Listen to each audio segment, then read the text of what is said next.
Hello, everyone. So this is a panel, stablecoin as the settlement layer of digital finance. So in a second, I'm going to let everyone introduce themselves, and then we'll get started.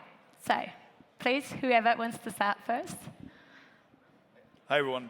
Justin. I'm the head of business development for World Liberty Financial. We build a suite of different DeFi products, including USD1, which is our flagship stablecoin, the fastest growing stablecoin of all time, currently at about $5.5 billion in issuance. Hi, everyone. My name is Jörg. I'm heading the business development at B2C2. We're one of the largest OTC liquidity providers and market makers in the space. We belong to the SBI Group, which is a listed financial institution in Japan, and have a decent amount of stablecoin business there. Hi, everyone. This is Zach Cui from Foresight Venture Investment Partner. We are a venture capital firm that are focused on fintech and crypto innovations. We work very closely with one of those leading international exchanges.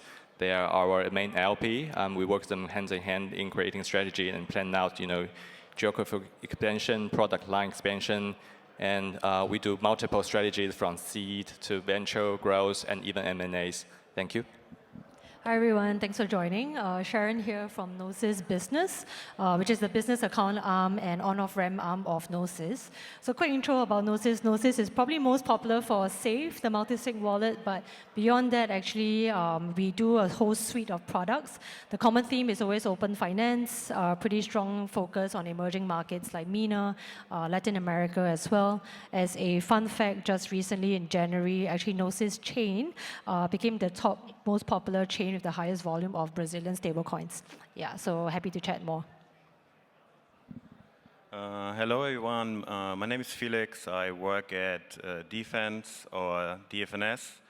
Long story short, we provide digital asset operation systems, aka wallet infrastructure, payment infrastructure, everything that an enterprise, so tier one bank, a P2P, or any kind of central bank needs to build like an enterprise-graded infrastructure. I think most of you are familiar with wallets. I think the main difference here is we build like a middleware API-focused layer that allows you to build actually solutions that you don't need to worry about the infrastructure or about the security level as, All right. Perfect. Okay, so this is a fairly big panel, so we will try to jump in on and off. But let's start with an overview question. I guess a lot of people are familiar here with stablecoin, but stablecoin has become like the major force in digital settlement, okay? So what makes them fundamentally better as a settlement layer compared to traditional payment? But also, for institution, what remains the greatest, like the biggest friction today for stablecoin settlement? Yeah, whoever wants to start. I take this one. So, I mean, we're talking about the obvious cases of fast settlements, low cost, low friction. But from my point of view, what is most important is actually we have programmable money for the first time, so people can actually build applications on top of stablecoins. They don't need the permission to do anything from the issuer. They can just build whatever they want, and I think that's really driving innovation in the crypto space and also in the institutional space moving forward. We talk about instant settlements, settlements against delivery and all these things. So there's a lot of stuff happening, especially in the RWA space, that will be driven by stablecoin adoption. Just add on to that as well, because I mean, I've been interested in stablecoins maybe since 2019. Actually, career started more in the Singapore dollar stablecoin. So it was really to actually the friction that I saw and still see today, it's really just local currency and local payment method rails.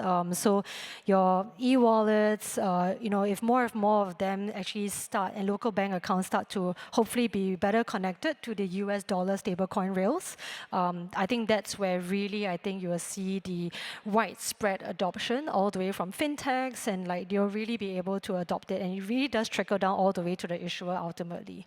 Yeah, so yeah, we kind of need more local currency and payment methods to be integrated with not just USD stablecoins. Yeah, I think beyond the points that have already been mentioned and sort of the ability to send money across the world very quickly, very cheaply, have instant settlement pretty much, the other thing here is also just the desire for US dollar denominated currency, which most of the largest stablecoins in the world right now are US stablecoins. I do personally believe that we will see other currency denominated stables, but there is a huge portion of the population globally that is interested in holding dollars. And this has made dollars accessible in a way that they've never been made accessible before, and the associated financial products that are traditionally only available to holders of the dollar are also now becoming available to that group of people who are holding stables. Yeah, and also from a utility perspective, if we think from very first principle, the good thing with stablecoin is like descend out of a globalization point of view, day one globalization. So think about SWIFT. We have like correspondent bank A, B, C, D. They all have very different risk policies, risk tolerance, different risk definition on what kind of transactions is risky and what's are not. So that's created friction between each other. Different people, one transaction processed by 4 correspondent banks, that's cause delay and frictions. So I think the good thing with stablecoin is that it's programmable money, a global standard among all the participants. You want to add anything? No, we're good. Okay, next question. So basically, right now the market share, it's like in terms of stablecoin, is quite dominated by a few, right? So, but we see more and more entrant. Like we see more stablecoin, like either yield bearing or issued by bank. And so the question is that.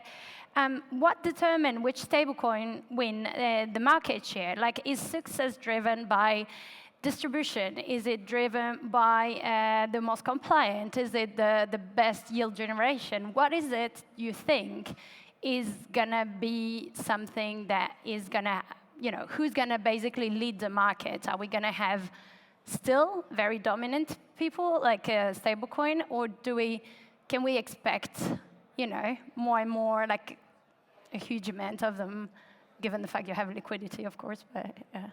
I'm happy to give a relatively biased take, but on our side, we deployed USD1 about 9 months ago. We've hit $5.5 billion now. I think other stablecoin issuers, of course, in different market conditions, took anywhere between 4 to 8 years to reach that mark, and even now there's only 4 other stablecoins that are at that mark right now. I think that there is the obvious answer of the compliance framework and a lot of the largest stablecoin issuer right now having an approach to compliance that's different to our own. And that leaning into being a compliant first, third-party audited, regularly available stablecoin with easy minting, easy redemptions, everything like that is very important for the world that I think a lot of us on stage believe that we're moving to, where you have institutional participants beyond the mass retail participants that we've seen over the last 10 years. I do think that we will continue to see use case specific stablecoins, but I don't predict that we'll have a world where you have 100 stablecoins that are actually frequently utilized. I don't think that that's beneficial for liquidity. I think that's great fragmentation. And right now, there is an interesting ability to compete on things like trading, on yield generation, on compliance, on areas where stablecoin issuers are choosing their own path. We've gone very much heavy go-to-market with a trading approach. We're doing, even now in a down market, there's over $2 billion a day of daily trading volume for USD1.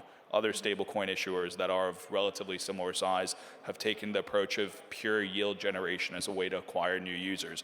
We believe heavily in the trading use case because whether we like to face that truth or not, the majority of crypto volumes, the majority of crypto usage today is still trading, and you get the hands into a lot of users who have frequent money movement. And in my opinion, if we view stablecoins as money, then money is only valuable insofar as it changes hands. Money isn't valuable if it sits in a small number of hands in small accounts for extended periods of time.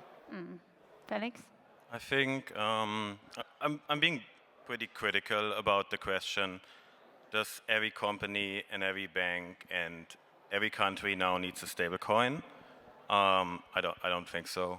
I'm being very, very straightforward about that. Like we see with innovation in this space, similar cycles that we saw with perps right now, what we like dominating the cycle before, NFTs before, meme coins before. We see like very heavy like hype cycles where companies try to launch different stable coins, and then after that, right, after that hype is like purely going down, right? Like we can go back to what we are sharing here. What's the actual use case for that? So looking at like pure issuance of stablecoin and playing like the issuance race, I don't really see that those stablecoins gonna stay in the market.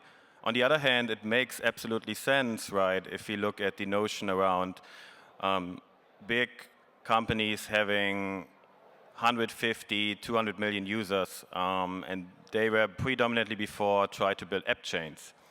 In that case, it makes sense if you want to own to a certain extent your own stablecoin for the last meters or for the inside payment side, right? You don't want to really be dependent on a third party that takes like a certain percentage out of actually very slim margins. So for that case, I can see that if I have like a very big user base. On the other hand, we definitely going to see like a consolidation of the stablecoins that we have right now, because this is leading to like a heavy fragmentation of liquidity. On the other hand, right, a stablecoin at the end of the day is, in the sense of they are living now as ERC20 tokens, or even like at advanced functions that we see, they are still an asset that lives on a chain. The highest friction point that I see over the last years is like, how can they adopt to like the actual financial system without purely replicating what we already have? So that means certain stablecoins that we see in the market fail to understand how businesses work.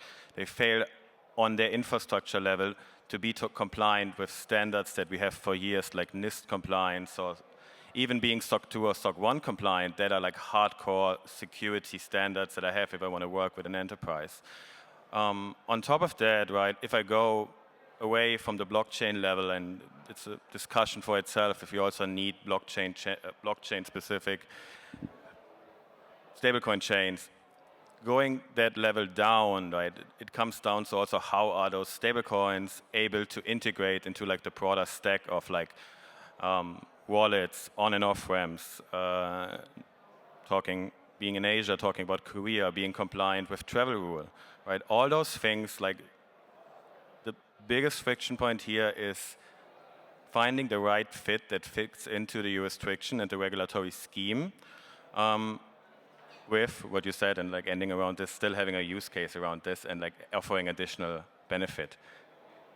Being here in Hong Kong or going to Singapore, in Singapore, I can pay with Pay Now, right? It costs a fraction of a price, and it happens in like 2 seconds, right? But on the other hand, going the route down and actually doing like cross-border payments for instant settlement between Philippines and Singapore, where in the Philippines, over 10% of the GDP comes from remittance, that is actually a use case, and you can't go with 40 bips there. Like you need to apply this to the actual infrastructure and the actual like how the system works there. So it's the biggest friction point that I see over the last 2 to 3 years. Yeah, I think the success factors for stablecoins are very different depending on the use case, right? So you might want to use a stablecoin for payments. You might want to use stablecoins for cross-border remittance, or as in your case, for trading primarily. So obviously, if you have a specific use case in mind, you should design your stablecoin to actually match your user base, right? So just with that in mind, I think the most important thing for any stablecoin, I mean, whether it's in remittance, payments, or actually trading, is distribution. Obviously, I'm a bit biased here. I work for an OTC liquidity provider, but I think what's very important is that you have good distribution partners, channels across the globe if you want to have global adoption for your stablecoin and make the stablecoin available across borders. So just by way of example, SBI VCT SBI has a partnership with Circle in Japan. Circle itself could not offer USDC in Japan directly, so they needed to enter into the partnership with SBI in order to have a compliant setup in Japan. Again, you need a strong distribution partner, and then you can make it available to clients across the globe. So probably the conversation here in Hong Kong is going to be a very similar one, or in Singapore moving forward. So, yeah, Japan is a good example, I think, in that case. All right. Do you want to we go to the next one? The next one is a bit more. I mean, it's not really technical, but it's more on the infrastructure. It's regarding the fact that today, so it's the liquidity fragmentation issue that we're all having. So stablecoin can be deployed in many chains, and it's at the best interest to be able to go across chain very easily. Based on your opinion, and let's say more focusing on the institutional sides, what do you think a stablecoin need their own L1? Like we can see some choosing that path. Other seems to go on the like Ethereum L1 or on the L2. So like, do you think that is something that makes sense? And also, basically, what actually matters for the institution? Is it really the transaction cost? Is it the finality time? Do you want a fast chain? Do you want something that is very cheap? What do actually institution or more traditional clients are interested in when they make a choice? Yes, sorry, I'm going to take this one first. So in my opinion, I don't really think stablecoin needs a specialized L1 or L2. So I think the counter argument would probably would be, okay, stablecoin on the current chain infrastructure, if you want to roll back a transaction, it can be difficult. That's one kind of argument. Second is like always privacy preserving, right? But I don't think these two problems cannot be solved in the small contract level. It actually can be solved. So it's not a super valid argument. So on the other hand, if you think about stablecoin, okay, if we were talking about payment, it's super simple. But if you think about the institutional needs, I think they just want more than just payment and settlement. So let's say yield, stablecoin yield. Let's think about where does the yield come from. So if we think about it, the yield actually come from all the DeFi activities from on-chain environment. For example, trading, lending, margin, right? So if let's say we're talking about a pure chain that only stablecoin payment are going on without DeFi and all kinds of cool stuffs out there generating value from those kind of DeFi activities, I don't think they can support a quite decent yield that goes beyond the interest-free rate. Would be less attractive in my point of view as an investor. Okay. Or just maybe, yeah. So coming from Gnosis, actually Gnosis has a chain. Yeah. But interesting thing about us is that while our applications like Gnosis Pay, Gnosis Cards, there's also Safe Wallet as well. Applications level, however, we are multi-chain. Yeah, so I think it's quite interesting from someone from a group whereby we have our own chain, where it was back then back in the era years ago where Ethereum gas fees was really expensive, block space was congested. It happened because we took over a project called XDAI, where DAI, the stablecoin, was the gas fees. So that was the principle as to why the group wanted to explore having its own chain. But fast forward today, when even the L1 Ethereum has improved the block space, and they are also, like I agree, privacy preserving, but at the smart contract module level, not at the embedded chain level. Even us having had a chain, still have it, but we are also pro being multi-chain because that's where it's liquidity. We go where liquidity and distribution is. Because I think end of the day, stablecoin is part of money, right? And money is about where the liquidity is. Yeah, so I think typically, I also contest when sometimes there's a new stablecoin issuer that wants to only do things on their chain. They can always have a chain, but they should support other chains too, unless maybe it's a regulatory issue. Yeah, because sometimes in certain jurisdiction, they are maybe not so friendly towards permissionless chains, and they do make their local fintechs, who are the only licensed parties as stablecoin issuers, to pick a particular maybe domestic chain. Yeah, so I think that's the only reason why sometimes I've seen that there's no choice but for issuers to have their own chain. Yeah, I mean, I think a lot of stablecoin issuers, especially very large stablecoin issuers, see the amount of transactions that their stable is doing on another chain and the fees that are generated on that chain, and are like, well, that's actually a potentially really profitable business for us. In my opinion, that kind of misses the forest for the trees, because to your point, there's a lot of distribution mechanics at play with stablecoins. And when you're launching your own chain, and we've seen dozens of new chains over the last couple of years. How many of them have actually successfully gotten any distribution whatsoever? So yes, you could be having a situation where you are now internally absorbing chain fees, which you've never been able to do once there's been transactions elsewhere, but the likelihood that you are generating as much as the fees that you see on very large, very well-utilized chains is very low and likely very expensive. So I think we have tons of chains right now. Each of those can purpose serve whatever type of use case you are trying to do as a stablecoin issuer. And many of them are keen to develop in ways that we were talking about as well, where you might need a privacy feature, you might need some other feature. Those are adjustments that can be made to existing chains.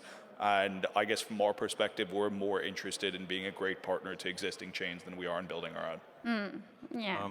So if I can add to this from a little bit more from a technical perspective, I believe the idea of having a general purpose blockchain that is from its governance token, right, nominated in a stable asset is quite an appealing idea, right? Looking over the last years, right, and that's what killing, like, or what people like when you go on LinkedIn or Twitter, what is killing the space or what's not killing the space. There's definitely an influence that we have still chains that have a fluctuating price in its governance tokens, which is at this point not really state of the art anymore, right? Because looking at a chain, and we see this, we have quite a lot of clients that want to hold a stablecoin, they want to operate with a stablecoin, but they don't want to hold the downside risk of holding the governance token for their gas payments. So I think that idea is quite an appealing idea. Coming to your point, building a stablecoin chain for the pure essence of having a stablecoin chain to snatch the fees. If you already look at some of those chains that launch and you go into the TVL and then you go one level deeper and check where the TVL is coming from, you already see that those chains dying. It's a matter of question. But then coming to your points that you were making about those chains that actually now try to really change the game. So if you look at like general purpose blockchains that we're building over the last 2 to 3 years, 90% of them were built on Comet BFT. Out of the box, you reach 2,000 TPS. You can maybe like tweak it a little bit and get to 6, 8. If you look at chains like Injective, they did this. They put all their nodes very clustered in Europe, so you don't really achieve geographic decentralization anymore. But now of this new iteration of chains, like looking how Arc is building on a new execution layer, then looking at Tempo building on a new execution layer, and then now looking what Layer 0 published yesterday, they're all pushing the game by building new execution layers. So that on the other hand, right, if I want to go into like playing Swift game, you need 100,000 TPS. None of the chains right now can achieve this, or like only like a very few of them without having like really heavy constraints on the geographic or the general decentralization aspect of it. So coming back to the notion of the use case is to build a chain that is really built for like global payments. That is a very attractive use case. Do I think we're going to see 5 or 10? Hell no. If you go into Tempo, if you go into Arc and you check what kind of execution layer they use, you're going to see that they either bought them or they own them at this point, even though they're on Apache 2.0. But the point here is, right, I'm pretty sure we're going to see 1 or 2 of those chains going to succeed. And if they can really build a general purpose blockchain that doesn't need a governance token that fluctuates in price, this highly likely can lead to the point that we're going to see a few chains going to struggle in the future to have a purpose, right? Because then if I really want to build payment use cases and I need gas because validators in a delegated proof of stake setup needs to get paid, if I can do this in a very predictive model and exactly know how high my price is going to be and not going to be exposed to the downside risk of a token that drops overnight because I launched like a wild meme coin on it, I think that's very attractive for an enterprise, and I'm pretty sure we're going to go in that direction. Do you want to add anything? You're good. Yeah, okay. So, yeah, we touched a little bit on compliance, and I think it's something that usually when we got very heavy DeFi native, it's not really the most important. I mean, it used to not be the most important. With institution, it's like so important to have regulation and compliance. So, we've seen different models, right? Like with MiCA in Europe, and you know, there's different framework for that in APAC. So how do these different regulatory pathway impact stablecoin design in the institutional adoption, I mean? And are we going towards something that is, in terms of regulation, completely fragmented? Everybody would have their own type of regulation, or are we hoping for something that is a bit more harmonized? Like, do you think there is a way that we can have all the jurisdiction they somehow agree? Feels like a very long shot, but what does that landscape look like, and how do institutions actually look at it? Like, is that a question today for them? If you don't mind, so I think we had recommendations from global standard setters since 2020. So there was actually some recommendations from the Financial Stability Board on stablecoins back then. And all the regulations you see today are basically following those recommendations. So the actual implementation of those recommendations is different in each country, meaning there will be more and more fragmentation on the market. So they all address the same issues, might be around transparency, might be around reserves or anything else stablecoin related, but the actual implementation will be different in each country. So you will have different implementations in Singapore, Hong Kong, US, Europe, you name it. And this will ultimately lead to more fragmentation in the market. The example I just mentioned with SBI and the Circle partnership in Japan is how you can address this fragmentation, actually have strong local partners. It might not be the solution for all of your problems, but at least for some of them, if you want to be a global stablecoin. And that's about it. I think there will be more and more fragmentation. I think to add to this, right? So I think this is a very interesting chicken and egg game where everybody playing to each other. Definitely regulation is fragmented. Being an APEC, you made a great point. Like, holding the asset as an enterprise client, MAS 90% cold. Hong Kong, HKMA 98% cold. Going to Korea, security bill did not pass yet. Gonna potentially pass this year. Going to go to Japan, 90% cold with a pretty heavy push into running an on-prem system, right? So this is just how do I touch the asset? Like, how do I hold the asset? On top of that, I have the actual issuance itself. So we have from US, we have a pretty clear guidance with now having a little bit friction, like how we're going to pass the next step. So those friction points going to be persistent, and regulation will be different in different countries, right? We're not going to see global regulation. The issue that we really see from being a tech company is that being able to allow yourself to forget how we did things and to relearn things. So a lot of those technical solutions, so right now it is an APEC, name of the game is cold air-gapped solutions that are air-gapped for enterprises.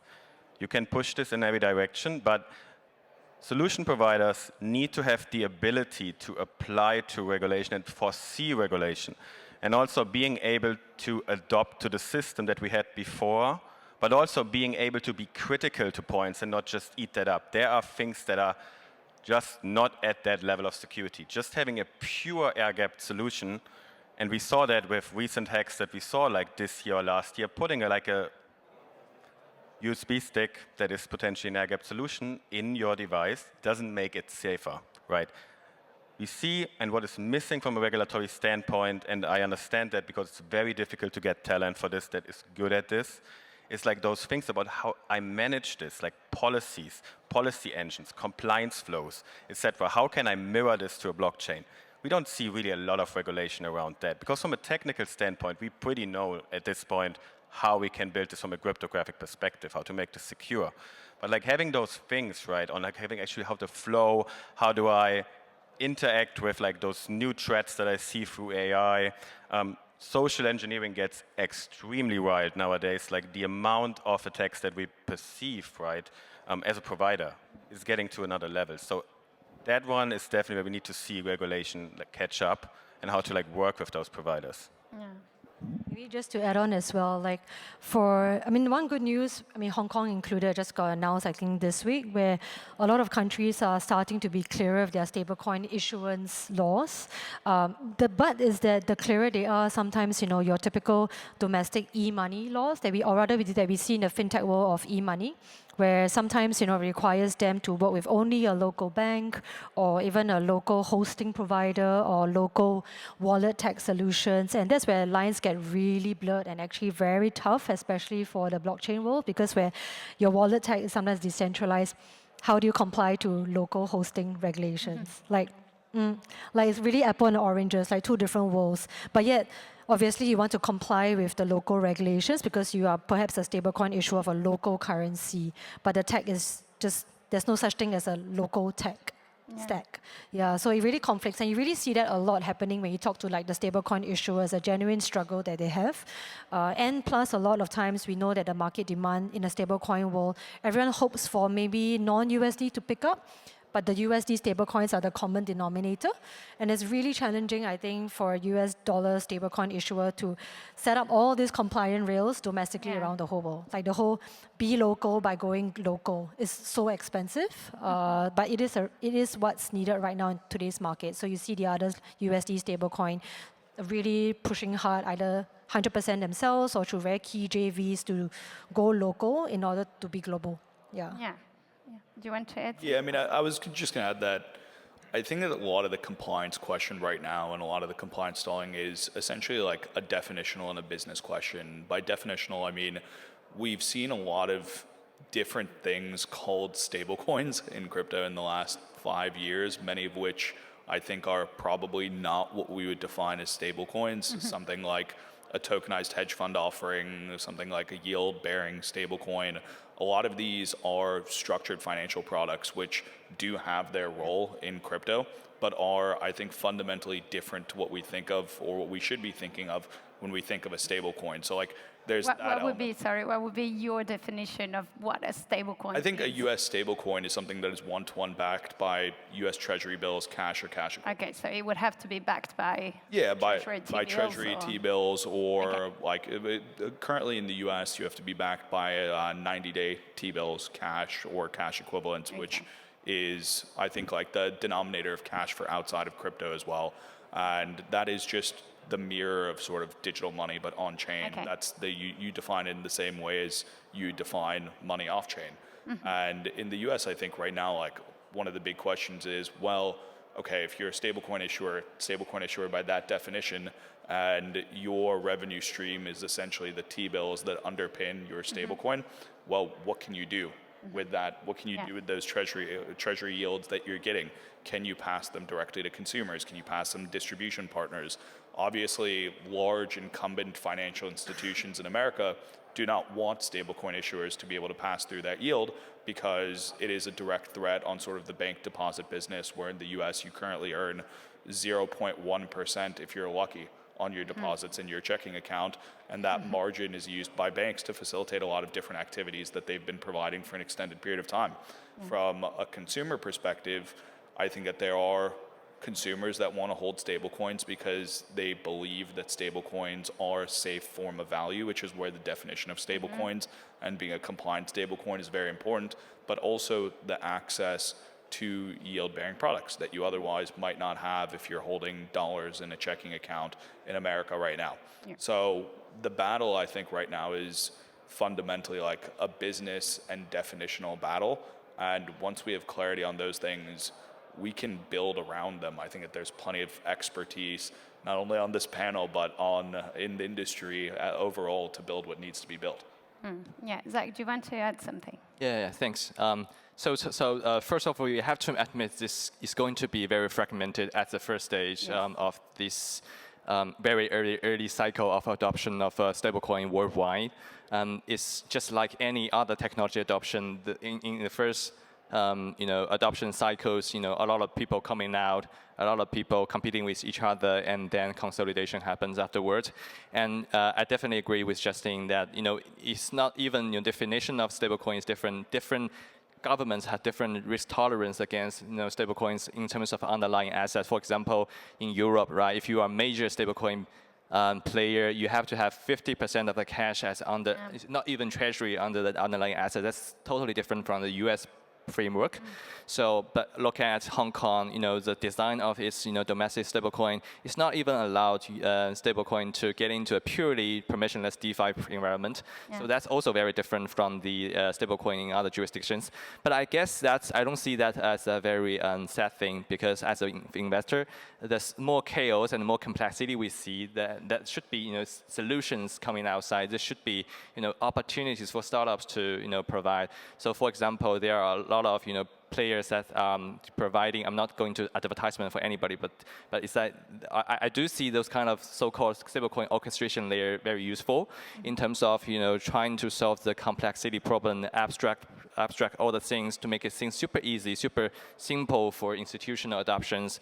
That's a combination of trading tech and compliance tech across, different jurisdictions. I believe in one day that will play a more significant role in, cross-jurisdiction, cross-institution stablecoin payment. Yeah. Okay, we have 4 minutes, so it will be the last question. So let's look at 1 or 2 years from now. Okay. So what roles do stablecoin play in the financial system? So are they primarily a faster, cheaper equivalent of correspondent banking and traditional payment? Are they becoming a hybrid solution? So we will have a sort of like both TradFi, DeFi going, like it's a time frame of 2 years max. Or are they actually entirely unlocking the absolute new financial system and strategy that we aren't even possible today? So where are you aiming in 3 minutes? Yeah, I think I'll keep it short. And I like what some of you might know Tony from Ubix, and I really like what he said. We're at this tipping point right now where we need to decide, do we want to rebuild the financial system that we already have with all the Cobalt and mainframe rails that we were using before? Or do we actually want to build, like right now, a system, right, where we're going to decide what are stablecoins going to be? Are they just an entry medium? Are they going to be a yield-bearing asset? Do we want to give the yield back? Do we want to not give the yield back? Do we want to give access to end users to actually have like a different way to interact with financial products and companies? And on the other hand, the big question, I believe, is from an enterprise side, can those companies adopt? Can they play the game right now that we see, especially like with agents, with interfaces gonna like disappear? I think that's an interesting question. I'm looking very hopeful that we're gonna see like building a new system. But yeah, I don't have the answer right now to it. Someone else? Yeah. Yeah, I think the whole term of like, on-chain money being programmable money is like finally mainstream. Like every day, I think everyone's LinkedIn is popping maybe 10 articles of like stablecoin enabling money to be programmable. So that's probably just going to stay. And then coupled with all the agent payments as well. But personally, I think what I'm most excited about during this 1-2 years is maybe less on the tech side, but actually more on the regulatory side. Yeah, because I think very similar to what we saw in the fintech e-money, e-wallet space, where even the e-wallets struggle as well with local regulators on, hey, 100% of your money has to be just purely for customers. You can't provide any yield. You can't earn yield. Essentially, it was a guaranteed loss-making feature. But a lot of the super apps and e-wallets needed it. But then over time, the governments and with private sector engagement, they started to loosen it up from 100% down to 90%, some even 70%. And then over time, the e-money and wallets could make money. But they really needed to be patient. So I think the same thing is going to happen with the stablecoin local issuers, that hopefully regulators realize and loosen up to a risk-adjusted manner. So I personally am more excited to see how regulations can be a bit more pro-business when it comes to enabling stablecoin issuing. Yeah. Zach? Yeah, so I think we've been very early in the industry for 15 years. So the first time we see real adoption is really in the stablecoin space. I hope we see people building new applications, machine-to-machine payments, microtransactions, settlements in traditional transactions over the next few years. So we don't have to talk about infrastructure next year anymore, but see some real adoption. Yeah, we have a few 20 seconds. 20 seconds left. I think total stablecoin market cap right now is about $275 billion. I think if we're sitting here this time next year, we'll pass $1 trillion of total stablecoin market cap. We take it down. We take a bet on Polymarket on that number. Pretty quick for me. I'm looking forward to see the result of how Clarity Act ends. You know, if stablecoin can issue, you know, interest to its end user, that will be a big win against those some banks that lobbying, you know, government. And secondly, really looking forward to, you know, after the open cloud bot, you know, ecosystem, how agentic payment was going to be involved across the ecosystem. Yes. Yeah. Thank you very much, everyone.